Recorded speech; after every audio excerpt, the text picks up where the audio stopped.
Ladies and gentlemen, wake up. You've been asleep for too long. Not the kind of sleep that restores the body, but the kind that dulls the soul. The kind that lulls the spirit into believing that tomorrow is guaranteed, that potential is enough, and that drifting is somehow safer than daring. But that's the lie that mediocrity whispers in your ear while it slowly digs your grave. And it's time you stopped believing it.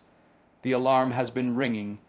You just keep hitting snooze because waking up hurts. Waking up means looking around and realizing you've been complicit in your own defeat. Waking up means owning the years you let pass, the goals you let rot, the habits you let grow like weeds in your mental garden. But if you're brave enough to open your eyes, you'll find out that the pain of awareness is far less than the cost of avoidance. There's something inside of you that's been crying out, muffled under convenience, drowned out by distraction. It's that voice, not loud but persistent, that keeps telling you, this isn't it. This can't be all there is, and it's right. Because deep within you isn't just untapped potential, there's untamed power. Not just some vague hope of success, but the real capacity for discipline, integrity, and greatness. But it's trapped under layers of excuses, smothered by the comfort of procrastination, and buried beneath years of false narratives you've told yourself to justify why you're not where you want to be. You have to understand that life doesn't wait. Time doesn't pause for your clarity. The seasons change with or without your participation. Every second you delay waking up to your purpose, something in you decays. The clock isn't just ticking, it's recording. Every moment is an entry in the story you're writing. So ask yourself, what kind of story are you living? Is it one of courage or cowardice? Are you the author or just a character reacting to someone else's plot? Responsibility is the first sign of awakening. The moment you take ownership, not just of your actions, but of your thoughts, your world, you, your decisions, and your destiny. That's the moment you begin to shift. No one owes you anything, not success, not understanding, not sympathy. The world responds to those who refuse to be victims, those who carry their burden without complaint, those who show up to life with their soul in their hands, ready to work. Ready to bleed for something that matters. Your pain is not your enemy. It's your signal. It tells you where the work is. It points to where you're weak, where you're lying to yourself, where you're hiding behind fear disguised as rationality. And until you stop running from pain, you'll never truly wake up, because real growth is painful. Change is uncomfortable, but it's in that discomfort that you meet who you really are. You don't find yourself in luxury, in pleasure, or in applause. You find yourself in the fire, in the moments when quitting looks like mercy and staying the course feels like madness. Wake up and realize that self-pity is a drug. It sedates the soul while it rots the mind. It's seductive because it lets you feel righteous in your weakness, but it's a prison. It convinces you that the world is responsible for your misery and that you're just an unfortunate bystander. But that narrative kills the warrior in you. That narrative keeps you weak, and nothing good grows in weakness. You weren't built to shrink. You weren't born to coast. You were made to rise. But rising means you have to stop negotiating with your own mediocrity. You've got to start telling the truth, not just to others, but to yourself. You have to tell the truth about why you're not disciplined, why you keep delaying your dreams, why you avoid responsibility, why you fear success just as much as you fear failure. Because if you don't confront the truth, you're just decorating your cage. You're putting up paintings on the wall of your own mental prison, instead of breaking the lock and walking free. Freedom costs honesty, and most people aren't willing to pay it. Wake up and see that discipline is not a punishment, it's a form of love. When you discipline yourself, you're telling your future that it matters. You're telling your vision that you're serious. You're telling your purpose that you're coming. You're telling the part of you that was built for more that it won't be ignored any longer. Discipline is the bridge between who you are and who you were meant to become.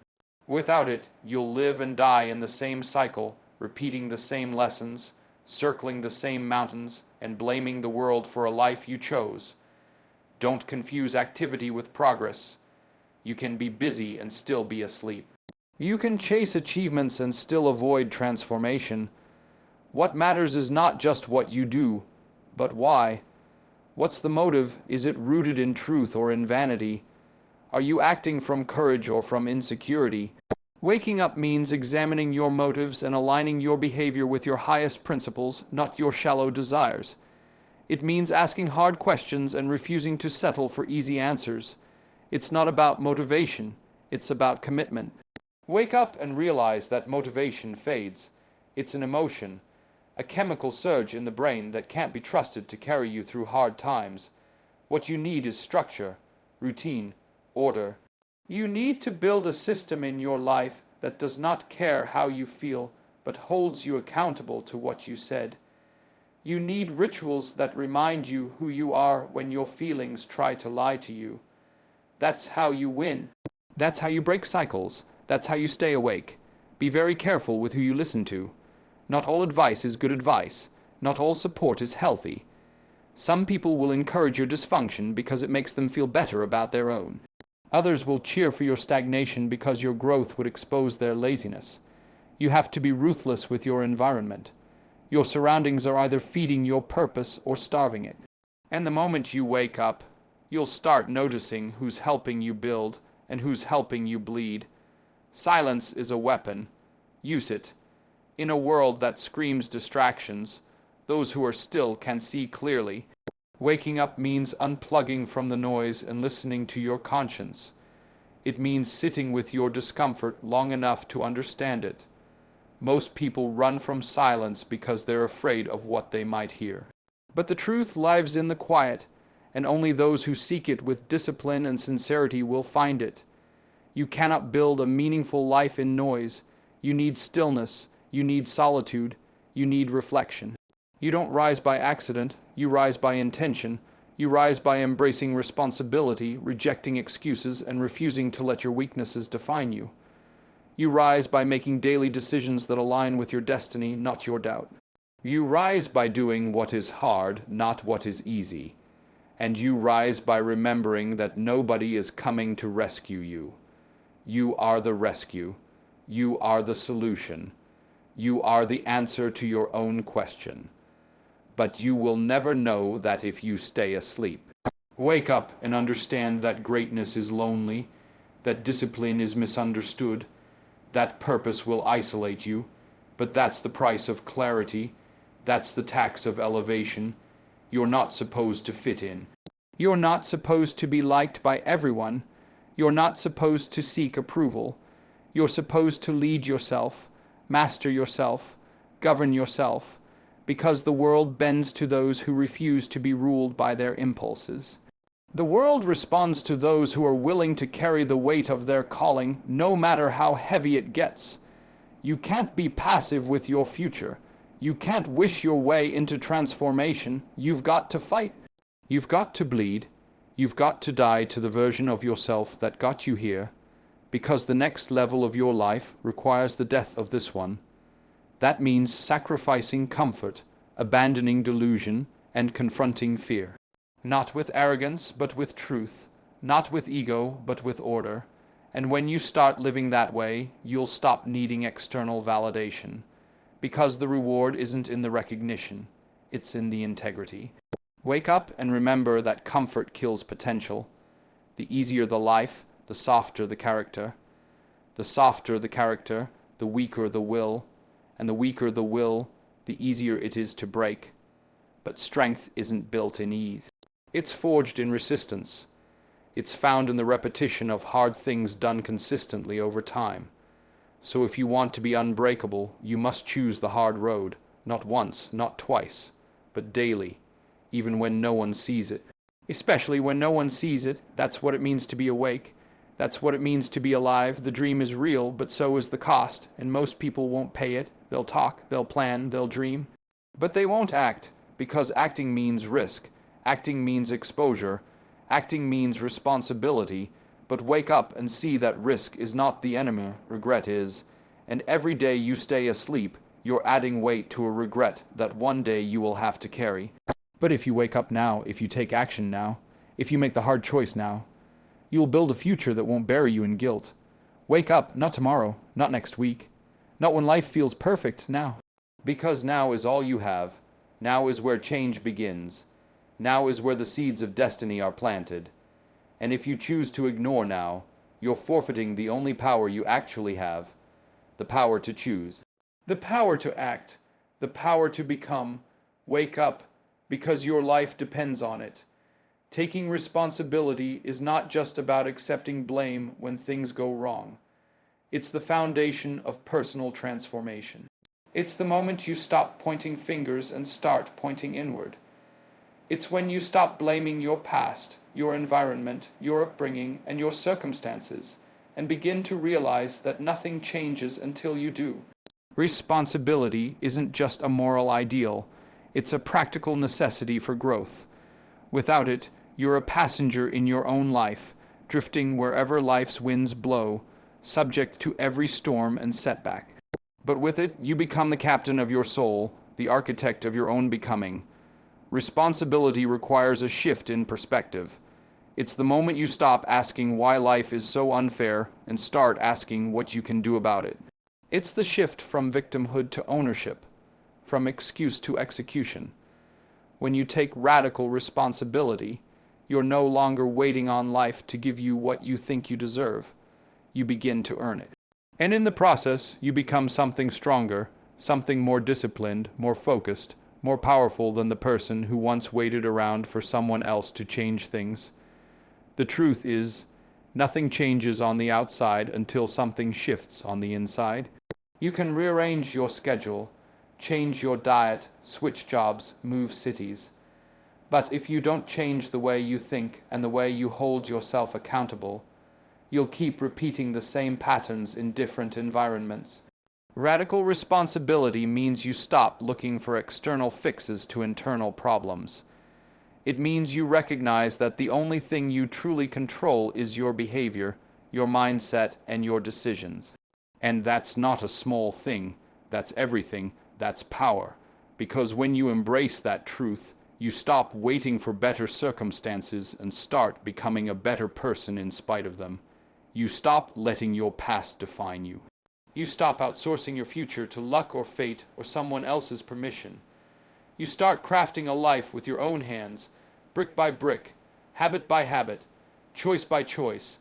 Taking responsibility also means facing the truth about your own role in the problems you complain about. That requires courage. Most people would rather stay blind. It's easier to blame than to confront, easier to deflect than to admit. But nothing valuable is ever built on denial. If you want to grow, you have to be brutally honest with yourself. You have to be willing to say, this is where I failed, this is where I lied, this is where I avoided, delayed, or sabotaged. Not so you can beat yourself up, but so you can begin to rebuild from something real. That kind of honesty is rare, that kind of ownership is rare, but that's exactly why it's powerful. Most people want change without cost. They want results without responsibility, but that's not how reality works. Reality respects effort, sacrifice, and structure. It bends to those who meet it with discipline, not those who beg it to be easier. When you take radical responsibility, you stop begging for easy and start embracing the process. You start showing up even when it's hard, especially when it's hard, because you know the cost of staying the same is far greater than the pain of becoming more. Responsibility doesn't mean you control everything that happens. It means you control how you respond. It means you refuse to let life turn you bitter, weak, or complacent. It means you take whatever life throws at you and use it. You study it, you grow from it, you adapt, you adjust, you rebuild. That mindset turns adversity into fuel. It turns obstacles into training grounds. It turns pain into wisdom. You can't avoid the weight of life, but you can choose to get stronger under it.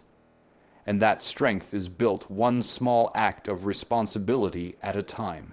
It's built when you get up early even, though no one's watching. It's built when you do the hard thing instead of the convenient thing.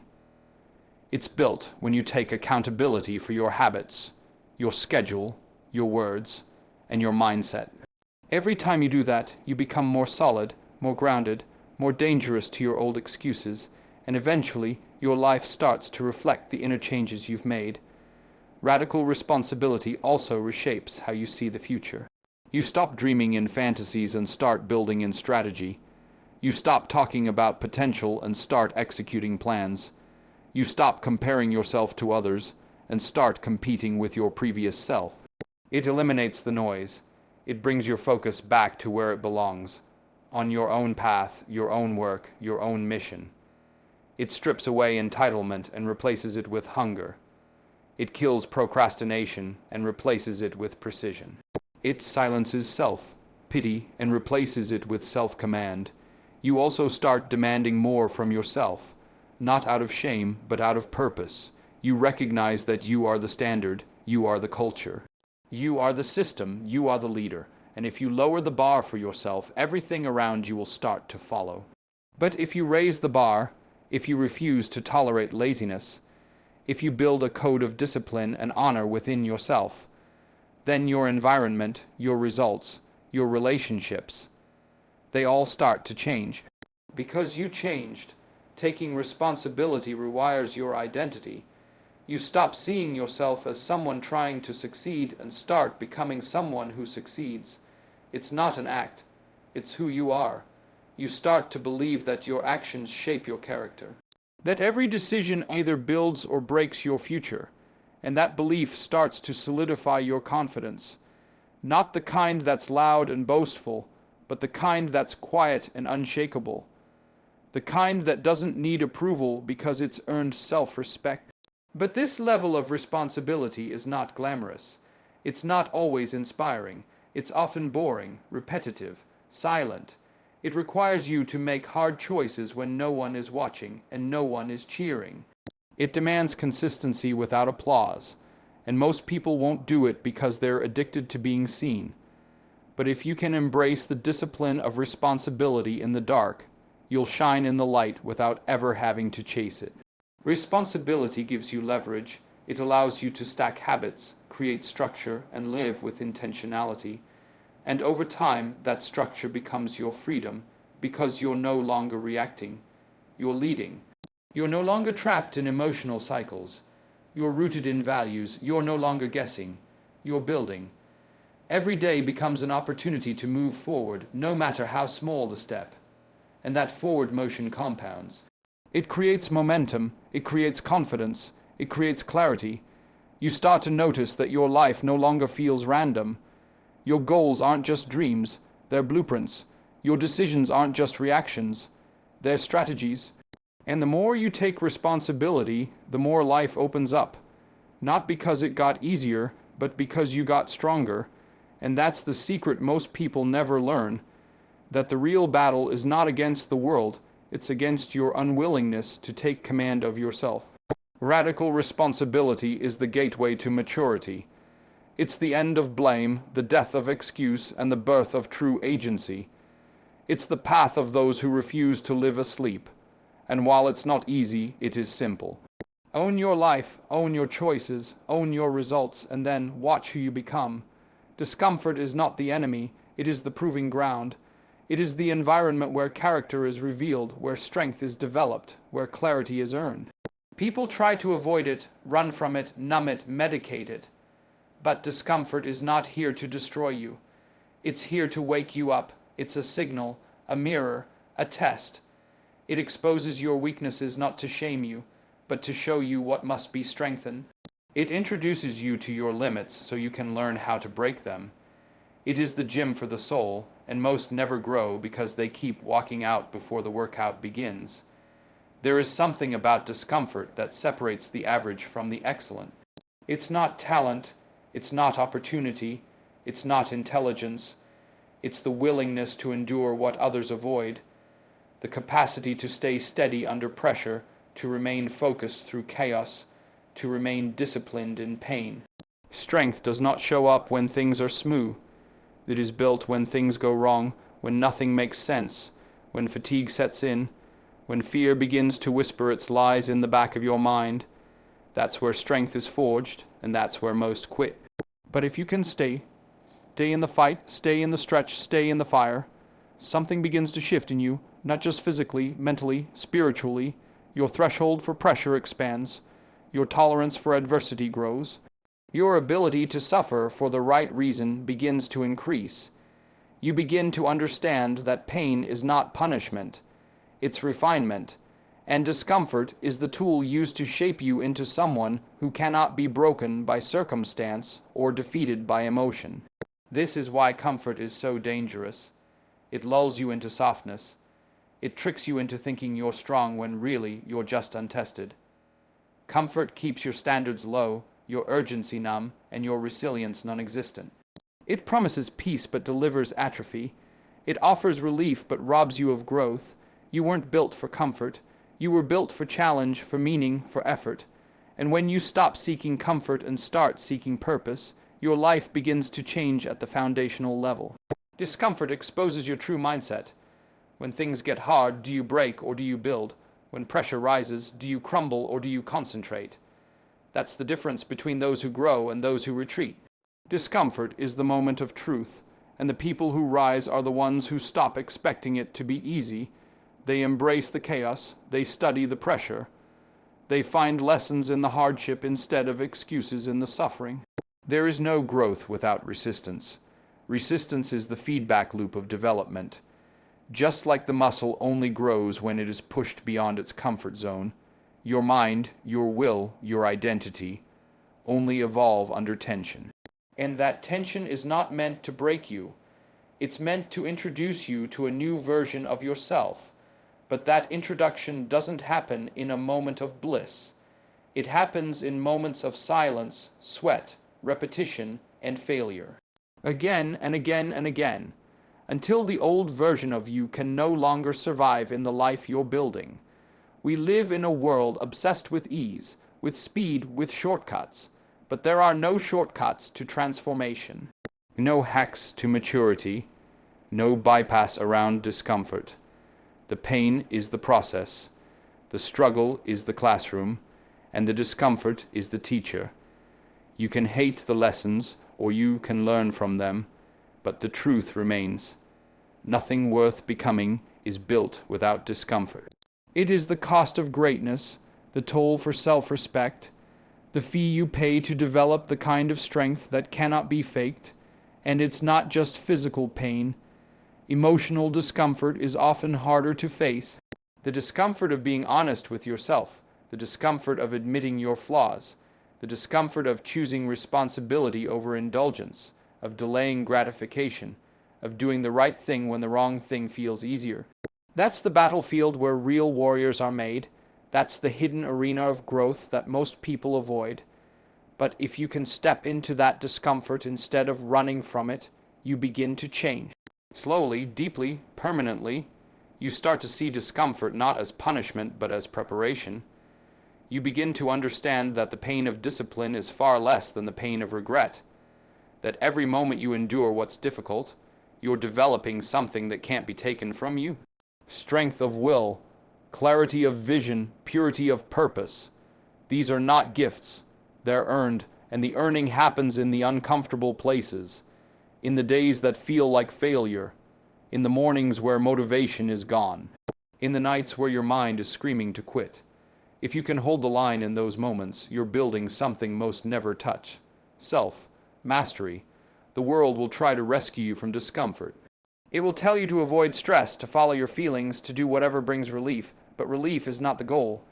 Resilience is, you weren't meant to be safe, you were meant to be strong, and strength is developed through the fire of discomfort. You don't build grit in the good times.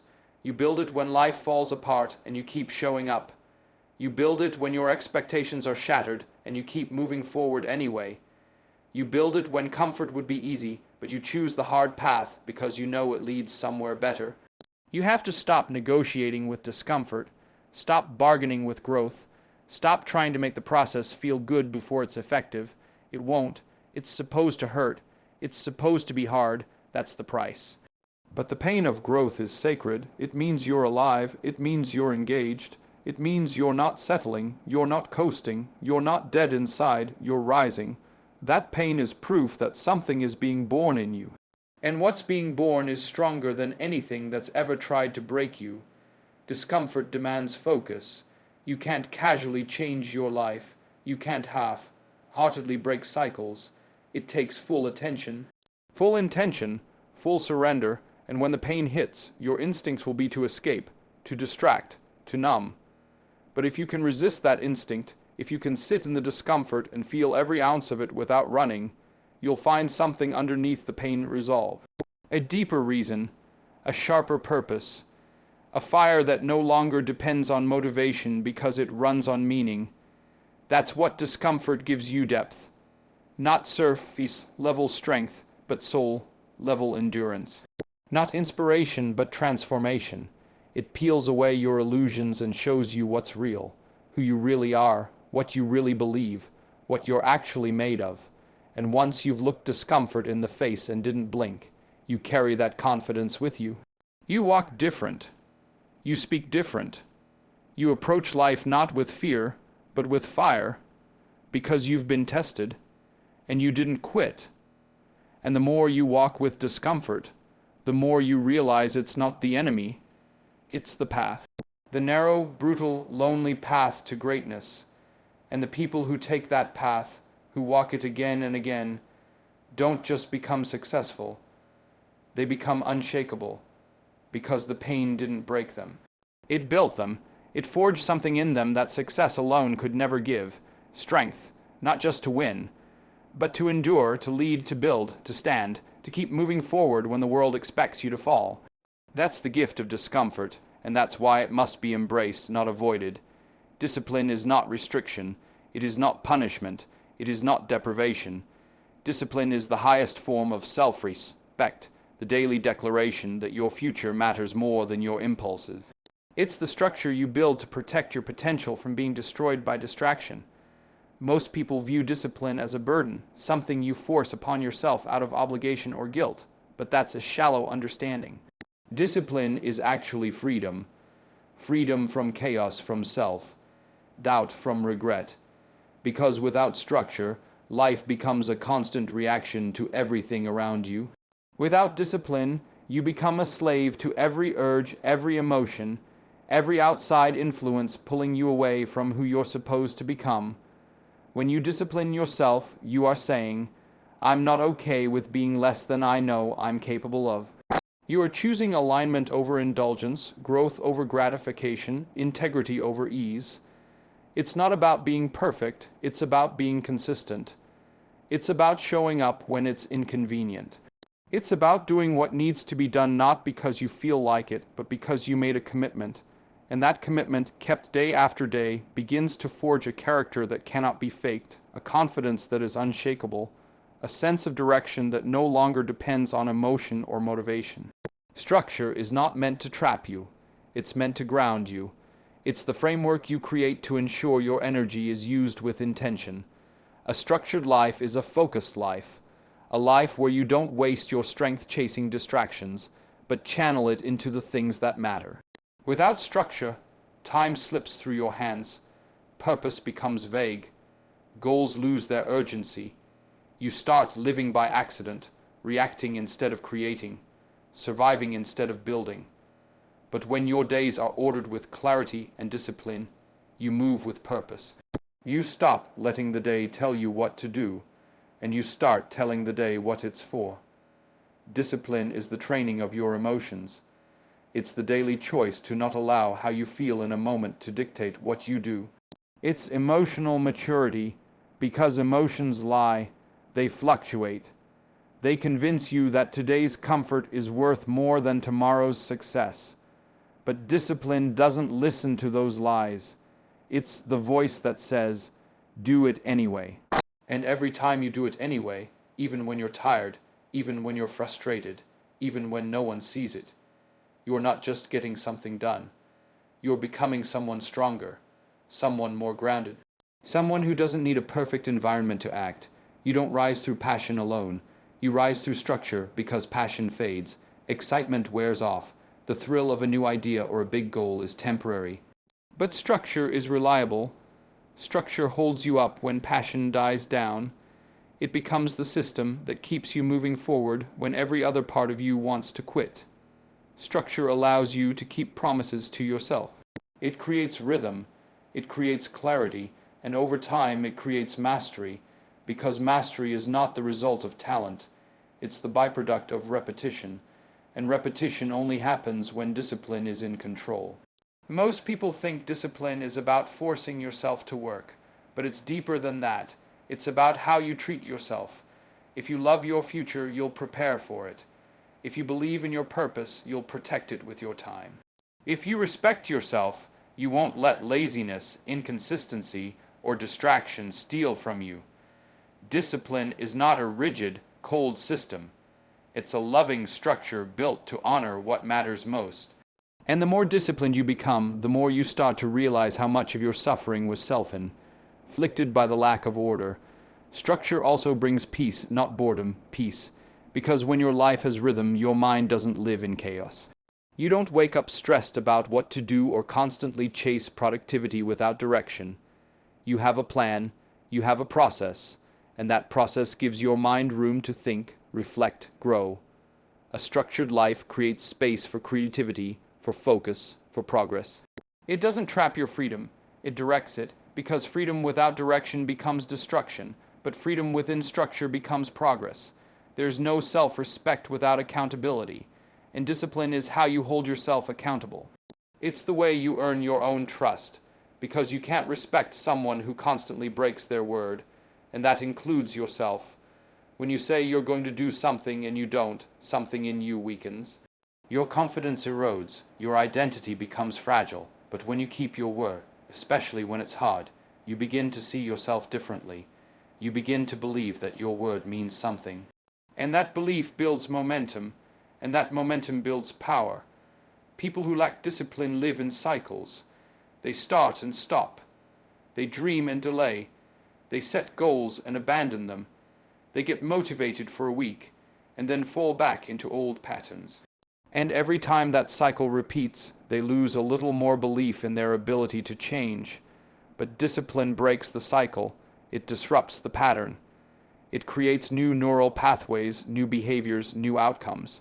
Because consistency compounds, even small steps taken daily create massive shifts over time, but only if you're disciplined enough to stay the course. Structure is also a filter.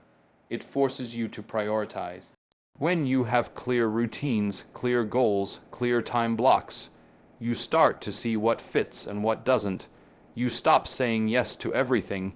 You stop wasting time on things that don't serve your vision.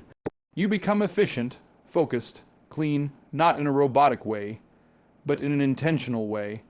A structured life doesn't eliminate spontaneity. It protects it, because you're not constantly behind. You're not overwhelmed. You're not trying to catch up. You're ahead. You've created space for life to breathe without losing your momentum. And when people see that discipline in you, they may not always understand it. They might call it extreme. Too rigid, too serious. But that's because most people are addicted to comfort and allergic to accountability. They want the result without the routine, but you are not most people. You don't chase hype, you build habits. You don't chase applause, you build systems, because deep down, you know discipline is not a sacrifice. It's a strategy, and structure is not a limitation. It's a ladder, and every rung of that ladder takes you closer to the version of yourself you know you were meant to become. Every time you act with discipline, you cast a vote for that future. Every time you follow your structure, you prove that your life is not governed by how you feel, but by who you are committed to becoming. And the deeper you go into that process, the less you need external motivation. You begin to move with internal authority. You become someone whose actions no longer depend on inspiration, but on decision. And that decision becomes identity. That's the hidden power of discipline. It doesn't just shape your habits. It shapes your self-image. You start to see yourself as someone who follows through. Someone who is reliable, focused, grounded. Someone who doesn't quit when it's hard. And that image changes how you act in every area of your life. Because when you respect yourself, you stop tolerating behavior that violates your values. You stop settling. You stop breaking your own rules. You start to lead yourself. This is what it means to build a life of self-respect, not just in how you talk to yourself, but in how you act every day, in how you manage your time, in how you honor your commitments, in how you carry yourself when no one is watching. Discipline is not about control, it's about care. It's the daily decision to build something that lasts, and structure is the blueprint. Not because life will always go according to plan, but because without a plan, life will always drift into chaos. Purpose is not found in the noise. It's not born in a crowd or handed to you in a moment of excitement. Purpose reveals itself in the silence, in the stillness, in the long moments when the world turns down and the inner voice turns up. It's not something you discover on a whim. It's something you uncover through deep reflection and painful honesty. And that uncovering process doesn't happen in comfort. It doesn't happen when you're surrounded by distractions, validation, or applause. It happens in isolation, in the spaces most people avoid. In the solitude where you're forced to face what you really are without the masks, without the noise, without the applause. Because only when you're alone do you start to see what's real. Isolation is not loneliness. It's the separation from distraction. It's the stepping away from external influence so you can hear what your own conscience is saying. Most people are terrified of silence because they've never sat with themselves long enough to listen. They move from screen to screen, conversation to conversation, noise to noise, hoping to drown out the discomfort of not knowing who they are. But you don't find clarity by running, you find it by facing. Sitting in the stillness long enough for the dust to settle, long enough for the voices to fade and the truth to rise. It's in isolation that you begin to hear the whisper of purpose. Purpose doesn't scream. It doesn't compete for attention. It speaks in a whisper most can't hear because their lives are too loud, their schedules are too packed, their minds are too cluttered. But when you pull away, when you turn down the volume of the world and turn up the volume of intention, you start to see things differently. You start to ask deeper questions. You start to feel the weight of what matters and the emptiness of what doesn't. You begin to understand that purpose is not found in activity, but in alignment. It's not about doing more, it's about doing what matters. Clarity is painful because it removes the excuse of ignorance. Once you know, you can't unknow. Once you see, you can't pretend to be blind, and that's why so many people run from clarity. They're afraid of what it will demand, because purpose, once identified, requires change. It requires structure. It requires sacrifice. You can't live with clarity and continue living casually. You can't know what you're called to do and still pretend your time doesn't matter. Clarity brings pressure. But it's a good pressure. It's the weight of knowing your life has meaning, and that weight is what shapes your behavior. Without clarity, you drift, but with clarity, you direct. There's no true purpose without sacrifice. Not because sacrifice is noble, but because anything worthy demands cost. The greater the mission, the higher the price. You can't bring purpose into your life without letting go of everything that contradicts it. That means habits must die, comfort zones must collapse, people who once made sense may no longer fit. And that's hard, that's painful, but that's real. You cannot hold on to your old life and step into a new one. Purpose doesn't make room for indecision. It demands commitment, and that commitment often looks like loss on the surface. But it's not loss, it's alignment. Shedding what no longer serves so you can carry what truly matters. You can't live with purpose and live for validation. Purpose and popularity rarely walk together. Most people want to be liked more than they want to be free. They want to be accepted more than they want to be honest. But when you truly pursue purpose, you become disruptive, not out of rebellion, but out of truth. Your life becomes a mirror, and some people won't like what they see. They'll feel exposed. They'll call you arrogant, extreme, selfish. But that's the price of clarity. When you know who you are, you don't bend to appease. You don't dilute your mission to fit in. You stay firm. You walk steady. Even if you walk alone, the walk toward purpose is lonely.